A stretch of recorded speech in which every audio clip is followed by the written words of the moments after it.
Welcome to SMAC, home of the SMAC. May I take your order?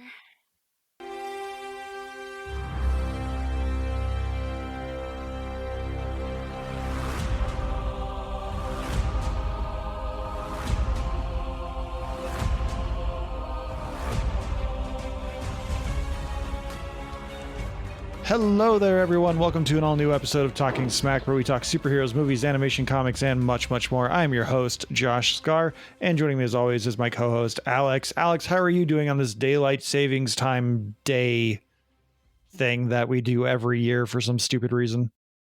I've been slammed all day because normally I wake up from my evening nap to stretch, do a little bit about the house, go back, take a nap until like 2, run around the house, bothering everybody in it, then going back to sleep till about 7. But no, I woke up and I was already half an hour late for meeting some of my friends. To which I then texted them asking, "Oh, are we still doing this?" And everyone's like, "We're waiting on you." That was the start of my heart attack morning because I was stretching like, "Oh, it's only 7:30. I got a little bit of time." And then I walk into the living room, which that clock does auto adjust, and I looked at it, went and found my phone, and went, "Oh God." See, I've gone through that enough times that I'm just paranoid about it now, where I'm proactive, and by like 6 o'clock the night before I change my clocks. Like Ricky was making fun of me last night because I was changing all of our analog clocks that are not set to just auto adjust. And she's like, "You're doing that now?" I'm like, "Yeah, I don't want to deal with it tomorrow. I don't want to have to sit there and be like, is that right or am I right? Which one's right?" Oh, so this is so not interesting, but this is just me with my obsessive mind.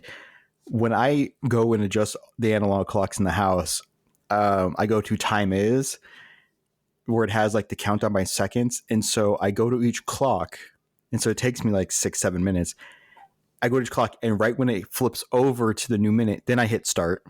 Mm-hmm. Then I go to the next clock, because if I'm like walk out of one room and it's like 8:34 and into another room and it's 8:33, it drives me crazy. Yep. And so every clock must be synced. I do the same thing, except the only two analog clocks in my house are my microwave and my oven.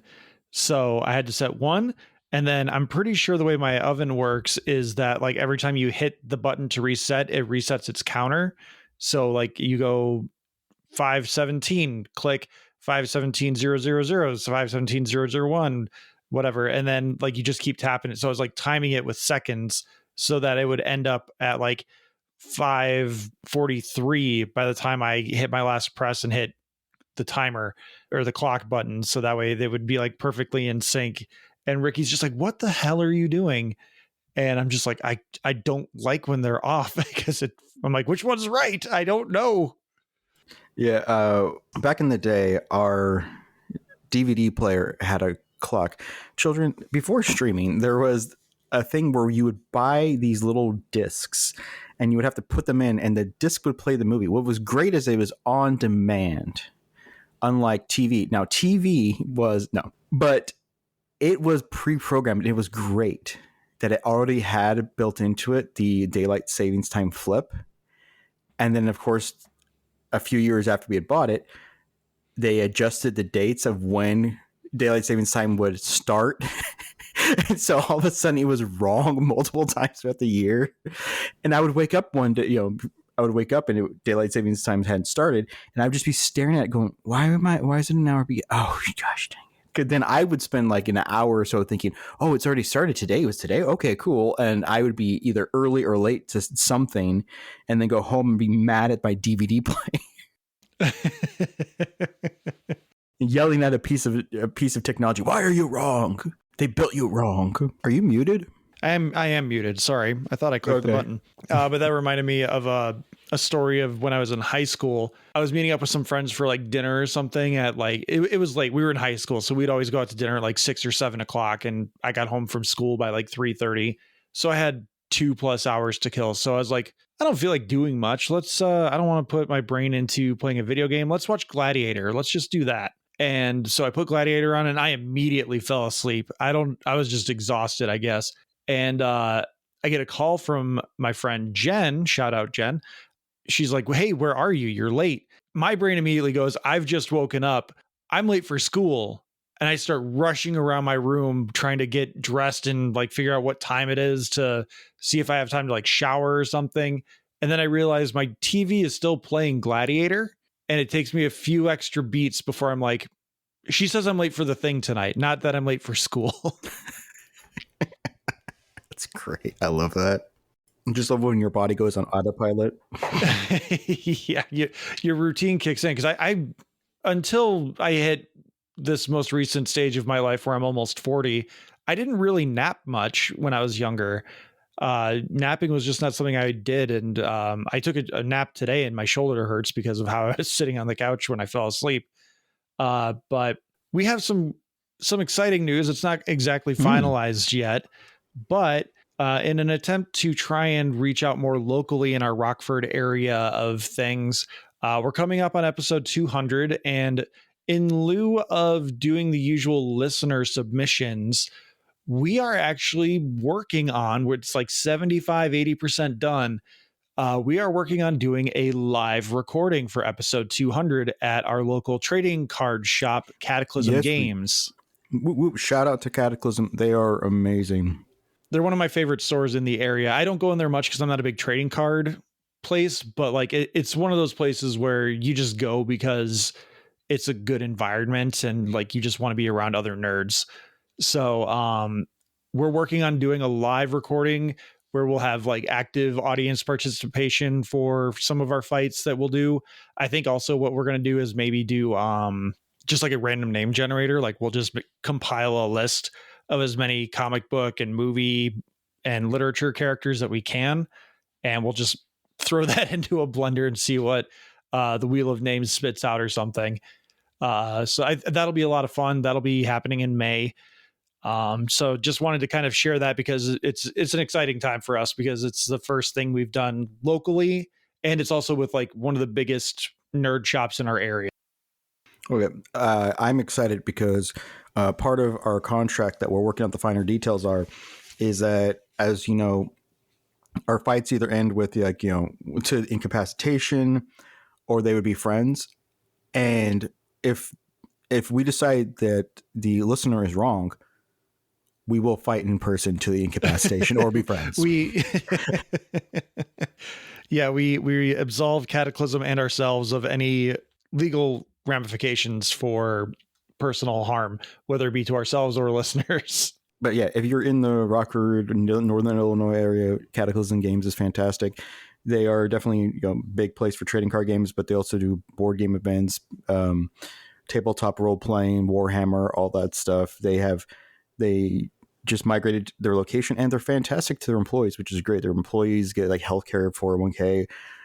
Their employees are very well taken care of. They recently had an opening and I was like really tempted to let my nephew know about it. But I was like, you're going to school for bigger things than just retail. Not that retail work is a bad thing, especially when you're working at a place like Cataclysm that takes care of you. He's already going to school. He's in debt. He doesn't need to take that debt with him to a retail job. Oh, no. And it's really great because each time you go in, you see that the main core employees have been the same for like 7-8 years. And as long as I've been going there, I recognize I don't hang out there a whole lot. I just sneak in, buy some more paint for the minis and browse some new rolling dice, maybe pick up a expansion for a board game and then sneak on out. The other thing I've been doing this weekend, besides setting up some cool stuff for us to do for our 200th episode, I saw my buddy CJ over at the movie theater when I went to go see Mickey 17. Shout out to CJ. It was really great seeing him. He might show up for a What You Doing or something. I've been toying with the idea of doing like a WrestleMania primer. Not that like you and I are huge into wrestling, but like wrestling seems to be making a little bit of a comeback in some fashion. And with the news of John Cena turning heel for the first time, it seems like something that could be interesting to discuss and just kind of see what has led us to this point in this moment in time for wrestling. I think that'd be great. I peripherally follow wrestling. Like if I see something big happen, I might take a little gander. I haven't really watched since I was maybe 11, 12. I think we've talked about it that I dropped out right before The Rock like premiered. But they've had some management changes recently. They've brought The Rock on as like a major board member, and He's they signed a basically taking huge, on the Mr. McMahon role from the Attitude Era, but yeah. he's also actually, an enormous man who could kick someone's ass if he wanted to. Yeah, and they recently struck a deal with WWE struck a deal with Netflix, and they air their shows live now. And every week, Netflix is just touting how many people watch it live, and like the numbers are double or triple what they were getting on broadcast, and which I think is great. Yeah. I mean, if wrestling is having this resurgence, this kind of rebranding, bringing back some legacy players who can still do their thing. Like I know The Rock's been fighting a bit. John Cena turning a heel, that bastard. How dare he? And get off of my truck commercials. I'm tired of hearing your voice in like random truck commercials. Okay. I've been tangentially following wrestling for like the last 2 years. The Cody Rhodes road to his championship that he won at WrestleMania 40 was interesting because Roman Reigns had apparently been champion for like 5 consecutive years without ever dropping the title. And those sort of things always just intrigue me because you would think that you would want to create some kind of storyline where the heel loses and the bad guy or the good guys win, but they had gone 5 straight years where Roman Reigns, who's more of a tweener, I guess, where like depending on who he's fighting, he can play the good guy or the bad guy. But at a certain point, he's just the Yankees when he's a champion for 5 straight years and everyone's waiting for him to lose. And it's like, how do you build up to that? So it was interesting to see what they were doing to let Cody Rhodes take over as champ for a bit. And he's held on to it for a year at this point going into WrestleMania. And I know Matt from Decaying with the Boys was really invested in Cody Rhodes maybe turning heel, which I find it really coincidental and odd that when Cody won the championship, and I think they were going into like SummerSlam last year, and he was talking on a podcast about how everyone's responding to him and he's just like this ultimate babyface, like he's the new biggest babyface since John Cena. And he's like, I can't turn heel anymore. Like it's something that is going to just destroy me because I can't go full bad guy now. And lo and behold, now John Cena is here and he's gone heel after his last premium event win where he ended up turning and becoming The Rock's lackey. So instead of Cody turning heel and not having the babyface champ or the heel champion going up against the babyface, who is an outgoing legacy wrestler who's on his last tour with the company, I find all that like more like the inner workings of it interesting because you've had this thing with The Rock now for over a year, almost 2 years, where he's quote unquote the final boss, but he's only been in one match. And that was the WrestleMania 40 first night main event where they did the tag team with Seth Rollins and Cody Rhodes versus Roman Reigns and The Rock. Then he just went away after WrestleMania 40 and now he's back for WrestleMania 41, but he's also not, at least as of right now, he's not booked in a match. And it's like, how are you calling this guy the final boss and they're building up towards this 50, almost 60-year-old guy being like Cody Rhodes' biggest challenge ever, but he's only going to be around for so long. Like, how do you build towards that? Because that's a big thing I hear about from the 90s with Hulk Hogan before he went over to WCW. And even once he was there, there's just like, this is all stuff we need to talk about with CJ. So I apologize when you're going to hear this stuff again from me, but I just find it really weird and interesting how they're able to create compelling storylines for people when you have this like aged wrestler who is clearly only there for a short while, but you still build them up to be this big thing, not just based on their reputation, but what they're doing currently. But you also know it's a short-term thing because The Rock's not going to manage a 3-way fight in WrestleMania 41 with his newest lackey, John Cena, win the belt and then just give it away in a month. Like, that's not compelling. That's not interesting. So like, that's some of the stuff that for people who are more in the know on wrestling and more invested than I am, like those are some of the things that I want to dive into a little bit because that's the story writing stuff that you and I are so invested in with some of these things. And like, that's what makes wrestling so compelling, is because it's like, how do you beat the legacy and the reputation of The Rock and John Cena with Cody Rhodes, who he's the champion. How do you put him in the underdog position, even as the champion? Like, you have the big corporate head against him, and now you have like one of the most popular wrestlers in history against him, who is now also the bad guy. So like, you put the champ by being under, by having the odds stacked against him. It's interesting stuff and good storytelling, because I mean, I'm talking about it, so I don't know. I don't know either, but I mean, The Undertaker has retired and come back like twice. So, I mean, what can we do? As you know, you can never stop him. He has his coffin, he has his hat, and I'm sure he'll come back. And maybe his motorcycle. And his motor. Well, that's no. That's not the Undertaker. That's the American Badass Undertaker. But didn't he still kept it once he came back to the dead man gimmick for a bit, didn't he? Yeah, he did. The last thing I remember seeing of the Undertaker was he had a big like heaven and hell match with Shawn Michaels in a WrestleMania, which like, I think that's supposedly considered one of the better WrestleMania matches of all time. That's a fantastic WrestleMania match. Yeah. But I don't know. We'll find out. They got wrestling right now has a very strong stable of female wrestlers. Like you have Asuka, who I love. She's bubbly, princess awesome. You have. I'm a simp. I love Alexa Bliss. I can't. Oh, you do? She's a real world Harley Quinn. Like, how can you not just be like, yeah, she's my bae, even though she can kick my ass. Becky the Man Lynch is fantastic. She was on an episode of Celebrity Jeopardy last year. She had been on they had a bunch of wrestlers on a wrestling edition of the one with Jane Lynch, The Chain. Crap, I can't remember. Weakest Link? The Weakest Link, yes. Yeah, they were on the Weakest Link, and she won. She was like the best on that. And then she was on Celebrity Jeopardy and ended up getting like one question right the entire time. She was just failing out.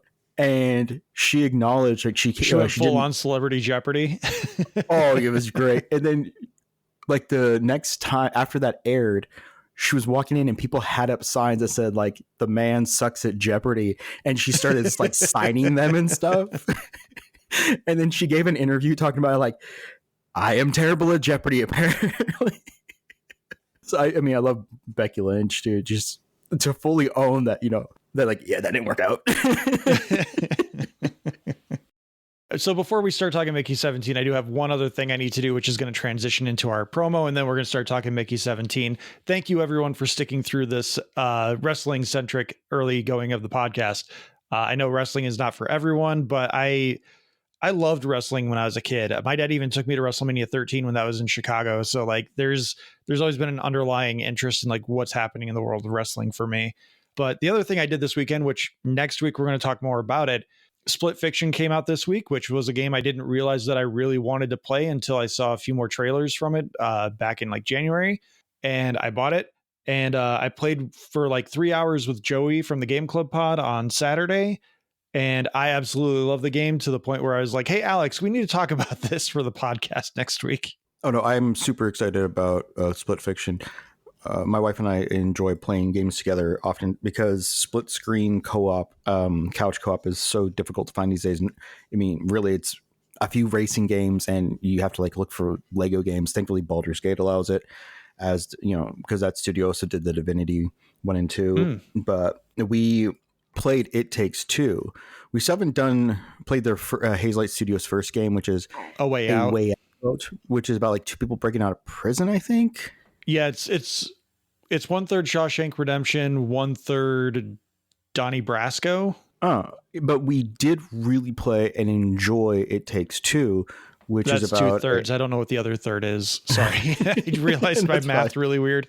Which is basically about a couple who is starting to go through the process of breaking up, and their young daughter kind of overhears it, and they get turned into sock puppets, kind of, and must somehow navigate back their way into their actual bodies.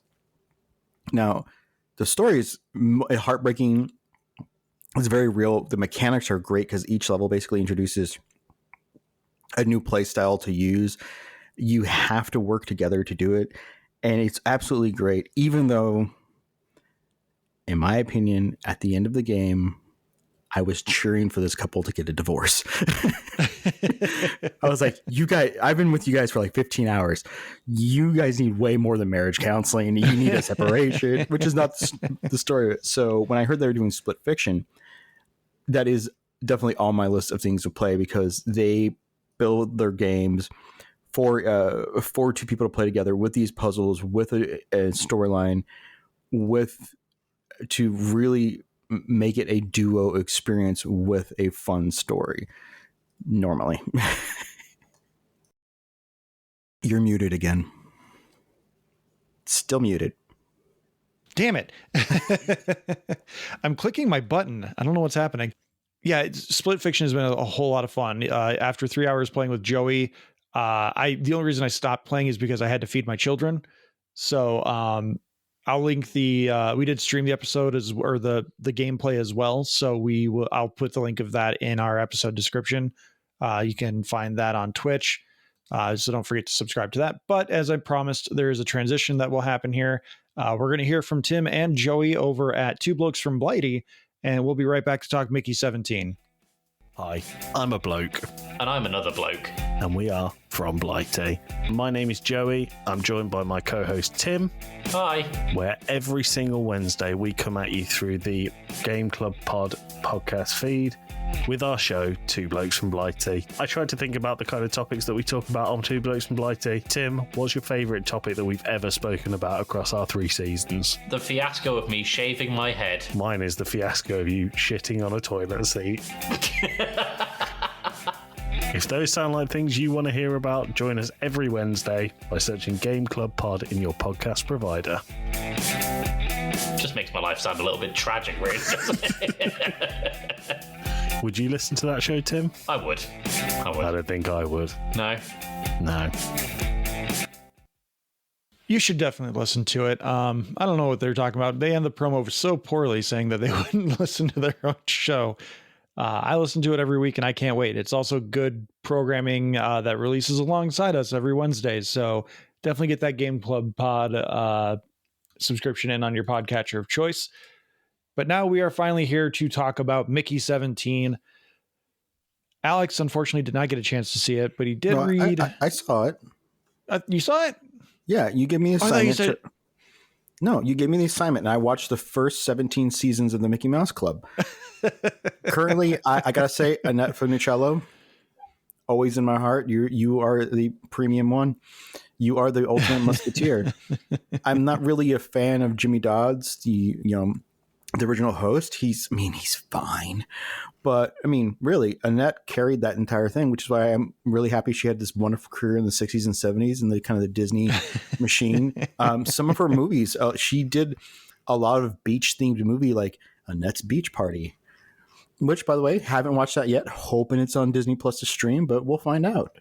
Not sure why you randomly chose for us to watch Mickey Mouse Club, but okay. Well, it's because at some point when they get into the mid 2000s, late or early 2010s, when they start going to the Disney Junior side of things, the guy who does the voice of Mickey Mouse has a really weird, you know how some people in the Midwest, they say warsh instead of wash? Yup. He'll say treasure and trash instead of treasure and trash. So it's a really weird thing for a parent to have to watch on repeat. So I just wanted someone else to enjoy in that weirdness of dialect that happens. I thought you wanted to explain why you have a poster of Annette Funicello behind you, but okay. I mean, why wouldn't you? Why do you have Harley Quinn and the Joker? And they're currently illuminated by my Ghostbusters sign. Eat your heart out, Justin. Uh-huh. No, we're talking Mickey 17 starring Robert Pattinson and Naomi Ackie and Stephen Yeun, Mark Ruffalo, Toni Collette, all-star leading cast of people here, directed by Bong Joon Ho. This movie was buried by Warner Brothers. It's tanking at the box office right now. The projected weekend box office globally is 53.3 million. And I think David Zaslav, job well done in making sure no one saw this movie, because it also had an R rating, so it's already kind of got an uphill battle. But my non-spoiler thoughts for this movie, not to dive too deep into the political, we've kind of been trying to stay away from that as much as I can, but this movie is very we'll say American conservative, to avoid anything else that might trigger certain things on an algorithm. But you can guess what that means. There's a certain carrot colored individual that this movie very easily and heavily goes after. There are people who walk around with red hats with slogans on them. He is easily manipulated with kind words and just praise. This being played by Mark Ruffalo. This is this is a movie that David Zaslav did not want getting out before an election, because the driving narrative would be how anti-conservative and carrot person this movie is. So this Mickey 17 movie is based upon a book called Mickey 7. Have you read the book yet? I have not gotten around to the book. I didn't want to have anything from the movie spoiled, although I'm guessing there are quite a few liberties taken. But I would assume that there is still very much an anti-theocratic overtone to the book as there is in the movie.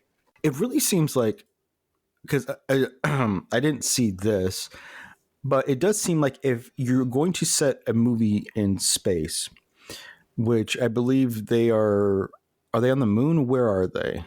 They're on a long journey. So the premise is, if you've seen the trailers, you kind of have a general idea of it. Earth is more or less uninhabitable. Like, people are still living there, but people are trying to get off because there's economic crises, there's global catastrophes. So people are trying to get off, and Mickey and his buddy Timo, played by Steven Yeun. They are in debt to a monster. There's nothing Timo about Steven Yeun. I will say, he is invincible among other things. He's also in Voltron, Legendary Defender on Netflix. He plays Keith in that show, and he does a fantastic job. And the fact that is he Academy Award winner or Academy Award nominated? I can't remember. I think he's just nominated. I don't think he won. Nominated for Marina. Okay. Or Minari, sorry. So, I mean, it's cool that a guy that did some voice acting work in Voltron is an Academy Award nominee. But Robert Pattinson's Mickey and Steven Yeun's Timo are in debt to a mobster, and they're like, okay, well, we got to get off Earth. That's the only place he can't get to us. So they sign up for this expedition that is being run by a, again, conservative political parallel played by Mark Ruffalo. Kenneth Marshall. He's a failed senator who's lost 2 straight elections. Maybe that was a little bit of projection from Bong Joon Ho and wishful thinking, but Mark Ruffalo's character is leading this expedition. They're going to create a pure new planet where they only eat the best fruits and the best meats and the best drinks and everything like that. And he's surrounded by sycophants who are trying to get off, whereas Mickey and Timo are just trying to run for their lives. Timo lies his way into a cushy pilot job to secure himself a spot on the voyage, and Mickey signs up to be an expendable, which expendables are, what's the word I'm looking for? Sylvester Stallone, Dolph Lundgren. They're experimental. It's an experimental cloning process that was created. I'm not going to spoil too much about it, but is created by a psychopath on Earth. And there's a whole legal situation about it of like, if someone clones themselves with this technology, are they just one person? Are they each individuals? What is the process of this? So what they decide is that this cloning process cannot be done on Earth, but it can be allowed to do experimentations off Earth in space. So when they're doing this like 4 or 5 year voyage to a planet called Niflheim, Mickey has signed up to be an expendable where he is tested on to help ensure that humanity can survive on Niflheim. He's exposed to like cosmic radiation, and then he dies and he's reprinted. And then he's exposed once they get to Niflheim to the atmosphere without a mask so that they can see like, is it breathable? What pathogens are there? What viruses are there that we can create vaccines for? So he's just this big guinea pig that they just kill and reprint and send him right back out on his way. They have memory replicating processes, which are done through a literal brick of a hard drive. Like, it's just a brick with a handle and some lights. Mickey one day survives something that he was presumed dead for on a mission, and they print off Mickey 18. And one of the quirks we learn about once Mickey 18 comes around is that each Mickey kind of has their own little quirk, where Mickey 18 is a bit more aggro than other Mickeys have been. So it allows Robert Pattinson to play some dual roles instead of him just being like two of the same guy just kind of bumbling around with each other. Really fun movie.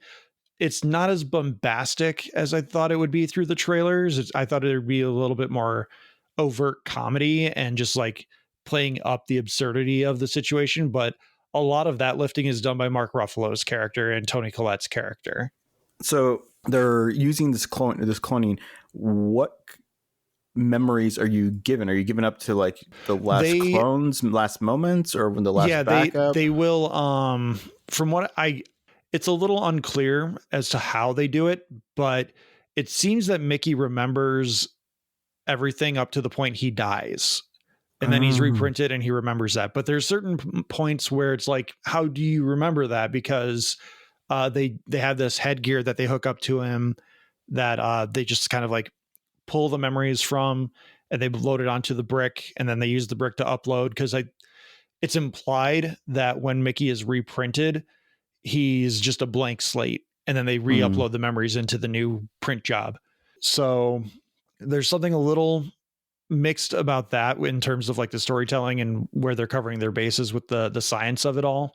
But for the most part, they just say Mickey remembers everything up to the point where he dies, and then he's reprinted, and the next thing he knows, he wakes up on the table. So it would be like Altered Carbon, or kind of like any of those kind of sci-fi shows where they make cloning. But it sounds like the whole Mickey 7, each clone's a little bit different.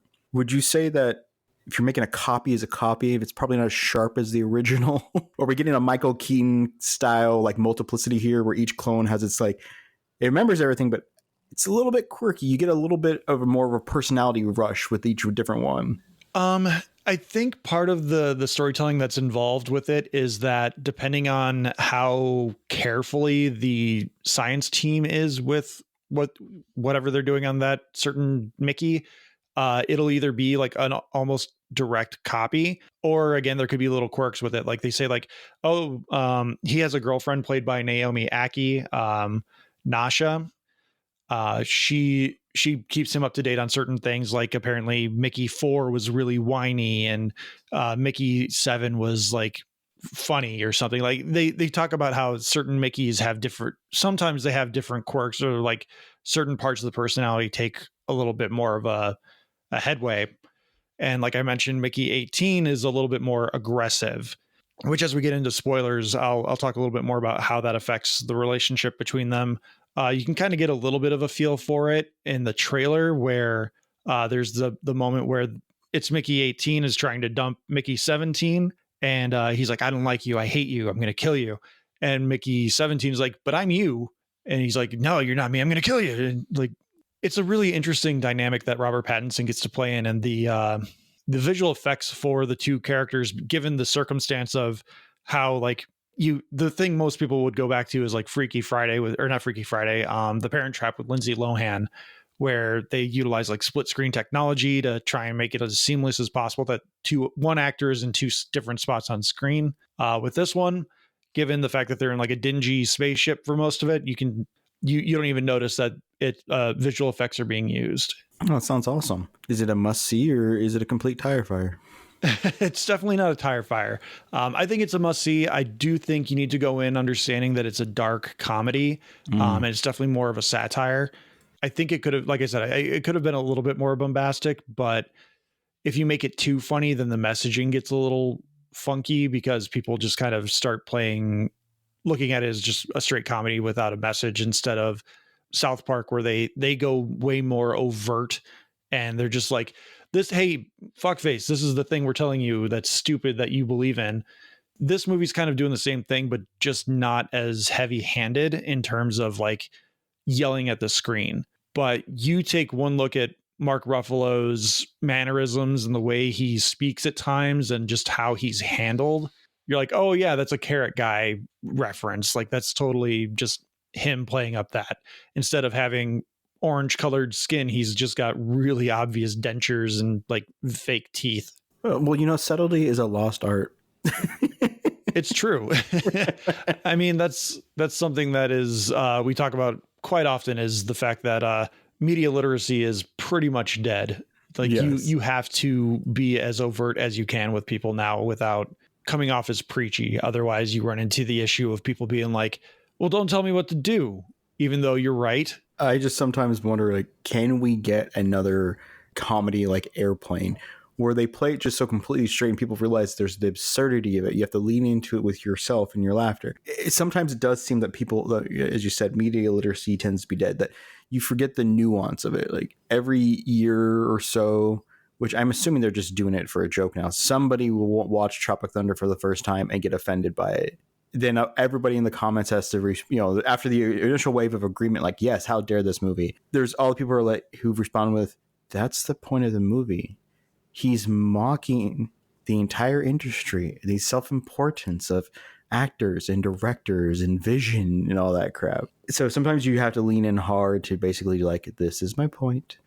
You can accept it or not. And this movie definitely does a lot of that, where it is very heavy-handedly talking about the pitfalls of theocracy and conservatism in government. When you have churches and corporations putting their hands in politicians and manipulating them to create laws and everything like that, it muddies up the waters really quickly in terms of how you go about putting a message. And that's something that I think a lot of people lose sight of in movies like Wicked, where propaganda and manipulative political figures are like the main focus of the film. But because the framing device of all that is focused on, it's the Wicked Witch of the West, but she's good. And what if, like, yeah, that is the draw to get you in here. But if you go even just like one layer below that onion peel, you're going to be like, oh, the wizard used propaganda to manipulate the story, even though he's the bad guy. He made the Wicked Witch of the West the bad guy, and people are dumb. But holding up that mirror to society and to certain people gets, like you said, a little muddied, and people tend to not see it that way because they will walk away seeing what they want to see, like a fun musical with fun, catchy musical numbers, which, again, Wicked is all those things, but it's also more. I mean, you have to just look at the director's filmography. The Host, Mother, Snowpiercer, Okja, Parasite. Everything he does is built as a held-up a reflection of what he wants to see. Parasite was a very distressing movie about class warfare, which is something he was saying was becoming really problematic within his country, and how people were chasing the bigger and better thing, and how they were treating the parasite that they saw the lower classes. Heck, one of my favorite songs ever is Gangnam Style. I don't speak Korean. I can only understand like a third of the lyrics, but it's a peppy satire of the Gangnam district, in which he's mocking the people who go shop at all those stores, who live that life, who chase things. Snowpiercer is literally about the people on the back of the train forced to do some terrible things, while the rest of the train, the people further up in front of the train, to live this life of luxury and lifestyle built upon the backs of these others. And the people, spoiler alert for Snowpiercer, like the people in the back end of the train are literally forced to eat each other because of this class discrepancy. And that is exactly what this movie is too. Like instead of it being more of a slobs versus snobs story, though, it is much more of a theocracy and how it affects people kind of story. Like it's a little bit of a deviation from that upper class versus lower class story, because it is much more focused on the political nature of people creating a demagogue out of a political figure, a failed political figure in this case as well. Yeah. So, I mean, sometimes you have to know what you're going into, and it sounds like you were going in expecting more of a kind of a, bombastic dark comedy, but you came out with more of a message movie with some comedic elements, but you still enjoyed it. So, I mean, yeah. And I fully anticipated enjoying the movie. Like I said, I think I had a good idea of what this movie was going in. Especially if you look at like some of the Mark Ruffalo stuff that they sneak into the trailers, like you can get a pretty good idea of what it is. And that's part of what made me excited for this movie, is like seeing how Bong Joon Ho could handle this sort of story. The trailer made it seem like there would be more comedy than there was, or at least more overt comedy. There is definitely comedic moments in the movie still, but it's not as I said, overt or just as obvious. So like people who have a similar viewpoint of the trailer, like I did, but are not, I don't want to toot my own horn, but as media literate as I am, they're going to walk into this movie and be like, that wasn't funny at all. Why were they making fun of that politician? He just wanted to eat people and drink their blood. Like, what's the problem with this? So I have a few spoilery questions, if you don't mind. Yeah, let's get into it. Spoiler time. Do we at least get a fun, like, montage of all the times Mickey 1 through 16 died? We get a few of them. I don't think we get all 17 or all 16, but some of them are actually really, they come back to them in a way where, like, there's one where he's sitting in a gas chamber because they're exposing him to different viruses that they've come across. And one is he's just like slowly deteriorating and like melting away.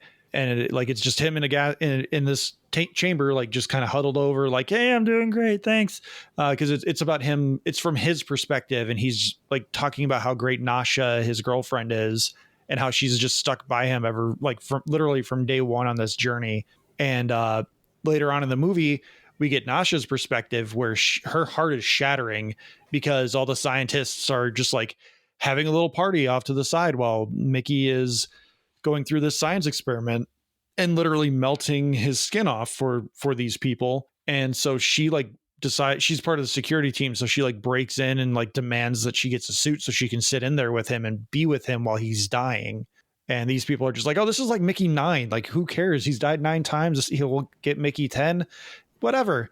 And she's literally like just trying to be comforting for him. And so like it's heartbreaking from that perspective. And then again, like it's a good juxtaposition of what we were introduced to in that scene, and then how it's actually perceived from other people that are not the scientists or even Mickey, who has become jaded to the idea of dying. Okay, so I'm trying to figure out, because some of this, what you're saying, it sounds like it would be fit very well in like the Alien universe or something like Sunshine, where it's like that, the dystopian, we flung ourselves to the stars, and now that we're out there, it's an anarchist free-for-all where the most debased of humanity's corporations can operate. If we can make a profit off your death, we will. It is definitely something that they're banking on here, but they're doing it in a way that also like allows them to minimize casualties in a sense, because they're able to just reprint and reprogram a new Mickey every time in this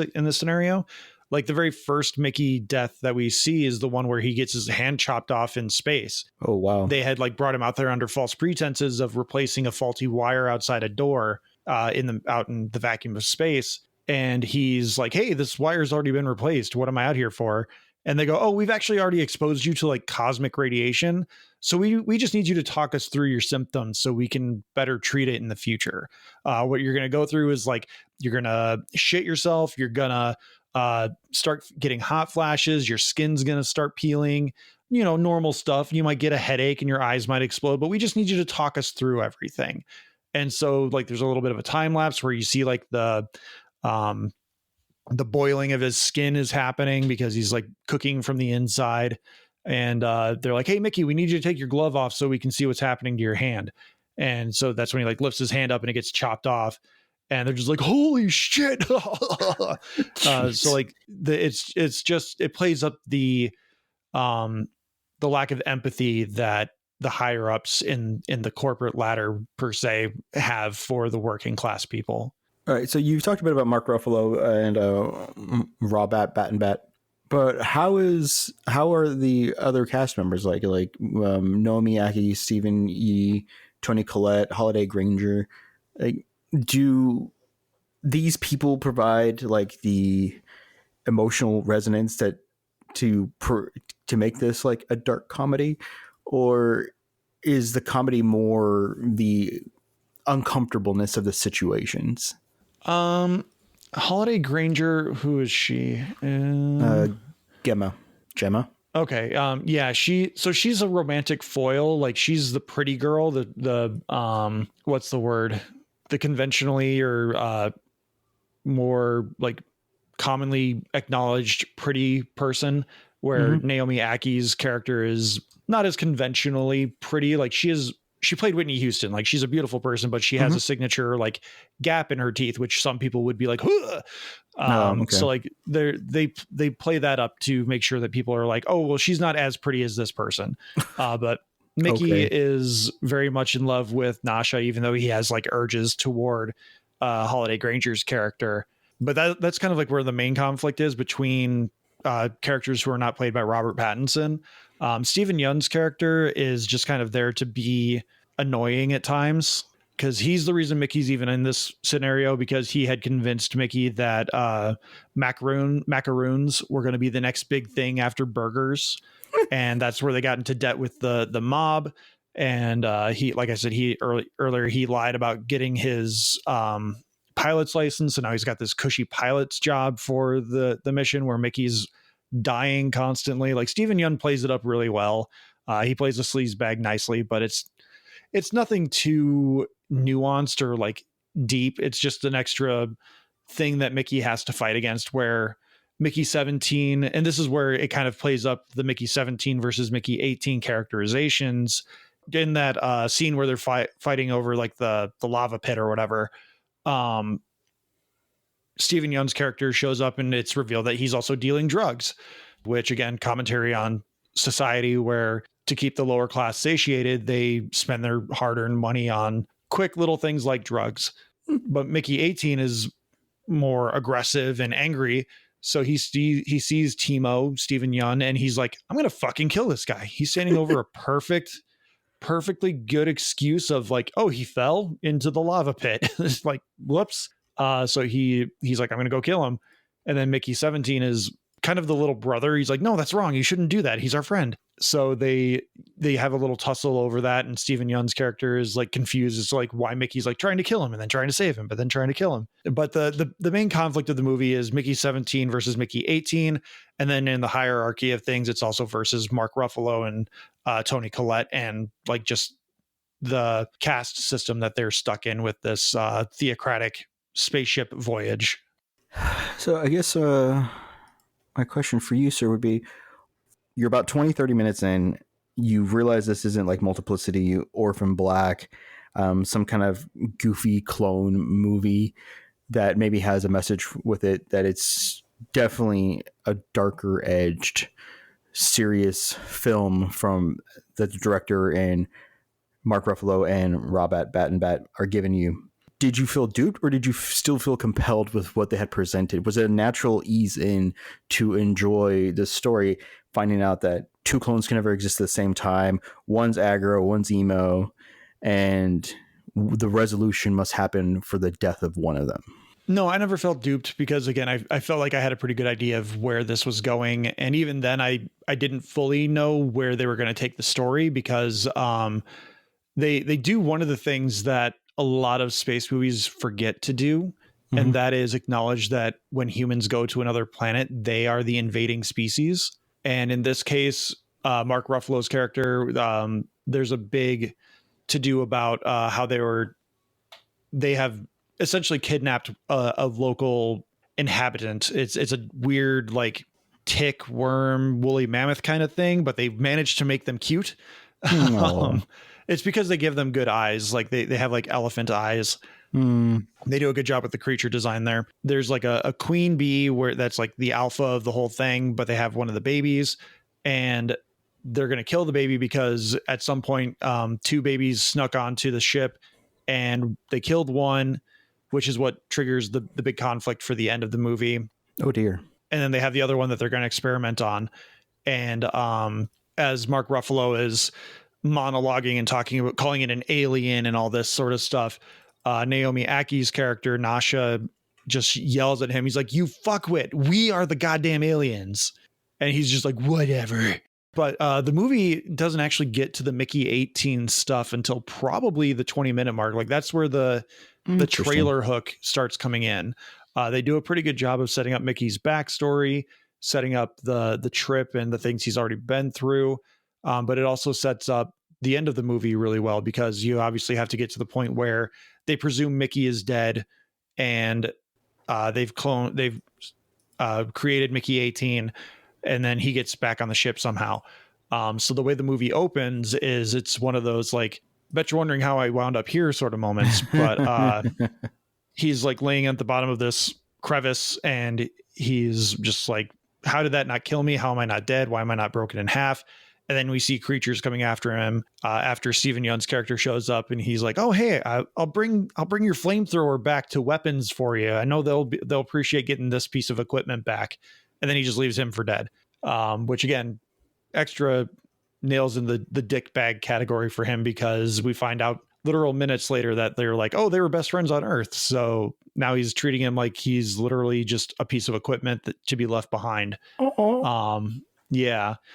But then when we come back from the backstory and like Mickey and Timo's history, we find out that these creatures that they end up calling creepers, they help Mickey get out of the crevice, and they just kind of send him on his way.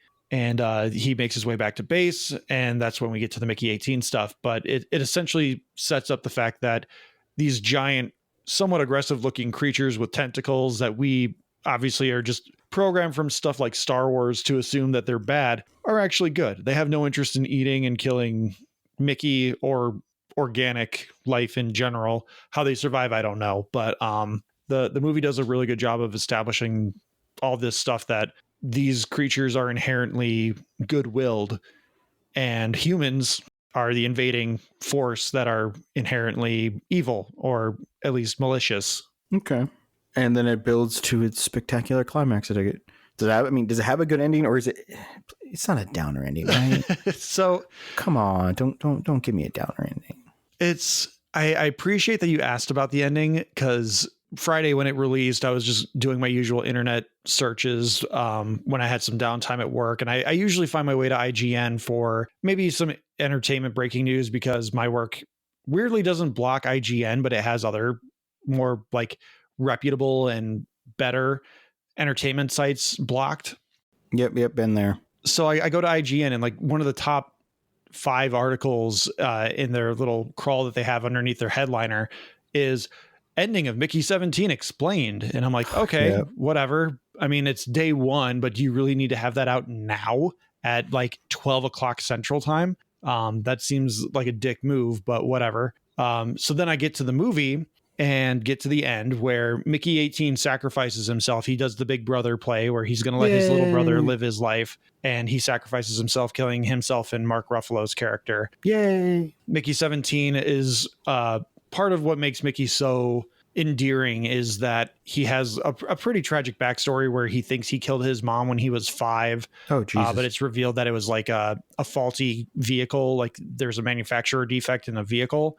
And he thinks that just because he pressed like the air conditioning button, it exploded the car and his mom died. And so he's like carrying that guilt around for forever. Because he's got that dark past, he ends up having like nightmares every now and then. And so in the middle of the epilogue, he has this nightmare where Toni Collette's character shows up, who we've been told committed suicide in prison waiting trial, is reprinting Mark Ruffalo's character. But they do a really good job at, again, we're in spoilers, so I apologize if you're planning on seeing this movie and all of a sudden I'm spoiling this for you, but we gave you warning. But they do a really good job of making it seem like there's a time jump from the point in the ending ceremony where they're going to destroy the printing machine and make sure that Mickey 17 is the last Mickey, and they're just not going to do the printing stuff anymore for ethical reasons. But they do a good job of making you think that there's been a jump, and like Toni Collette faked her death and now she's reprinting Mark Ruffalo, and the rise of the Carrot Man is coming again. But then he like snaps back because he remembers that she's supposed to be dead.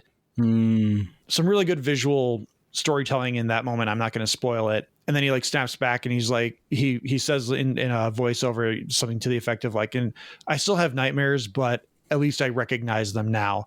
And then it snaps back to the ceremony that they're having, blowing up the thing. And it ends with them blowing it up. And then you get the title card where it says Mickey 17, but then the alarm clock flaps, you know how like Groundhog Day when it rolls over to 6 a.m. They basically do that with Mickey in the title card, but this time instead of rolling over to Mickey 17, it rolls over a whole line of them, and it rolls over to Mickey Barnes. So now he's not just a number, he's a person again. That's awesome. All right, cool. It's a really nice ending, and it's not one that I think really needs explaining, but fuck you, IGN, for your clickbait bullshit. Quick question. You said his name is now Mickey Barnes. Any relation to Bucky? That's a question for writers Edward Ashton and Bong Joon Ho. All right. I'm going to assume this is a stealth sequel. Edward Ashton being the writer of the novel. Bong Joon Ho is the only credited writer of the movie. You know what?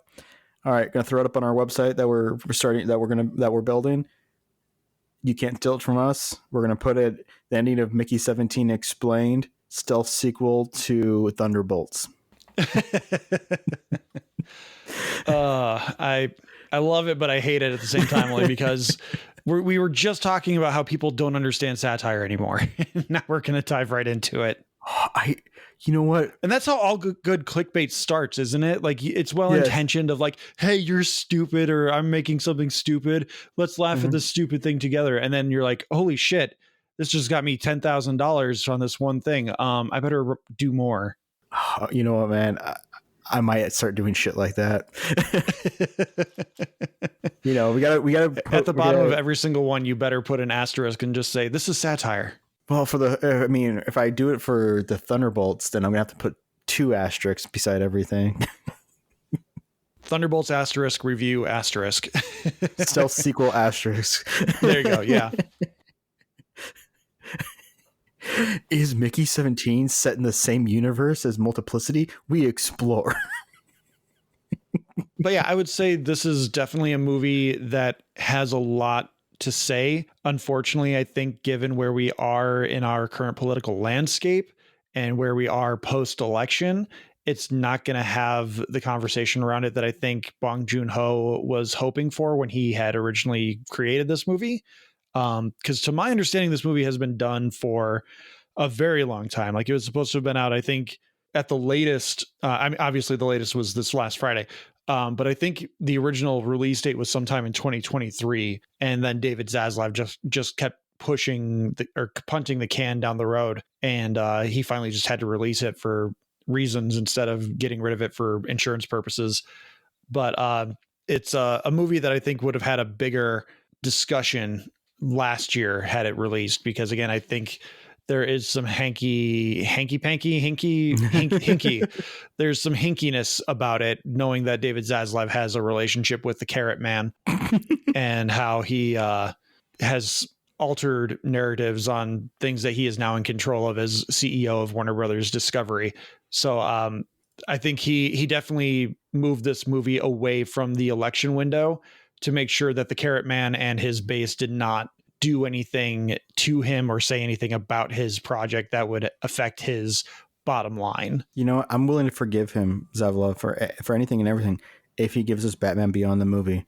I want Michael Keaton as Batman, Will Friedle as voicing Terry McGillis, and I don't give a crap who plays Terry McGillis. Just give me that Will Friedle voice. I need to reach out to Kyle Higgins because I want to talk about how he is like BFFs with Will Friedle now. Oh, you don't, man, I got to tell you more stuff. Will Friedle has been the voice of Radiant Black for like 2 years now. He has? Yeah, they did a like secret animated short, and then every now and then they'll do like trailers for upcoming Radiant Black stuff. And they actually have Will Friedle is Marshall, and Ryder Strong has been cast, everyone would know as Sean from Boy Meets World, as Nathan in an audio play that they're going to be doing for Radiant Black. Oh, I thought he retired from all that Girl Meets World money when he came back from that. Oh no, he did another Batman Terry McGinnis, Justice League Crisis on Infinite Earths this past year or so. All right, okay. He's still doing Raw Unstoppable whenever they do little things here and there for Raw Unstoppable.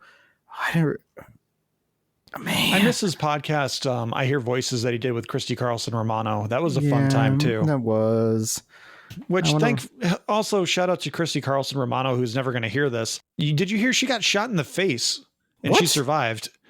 Yeah, she took her husband to like a clay pigeon shooting range, and there was for his birthday, and there was another party happening the other way, and apparently a stray shot caught her right in the face. She's going to have permanent like bullet shards in her brain and under her left eye.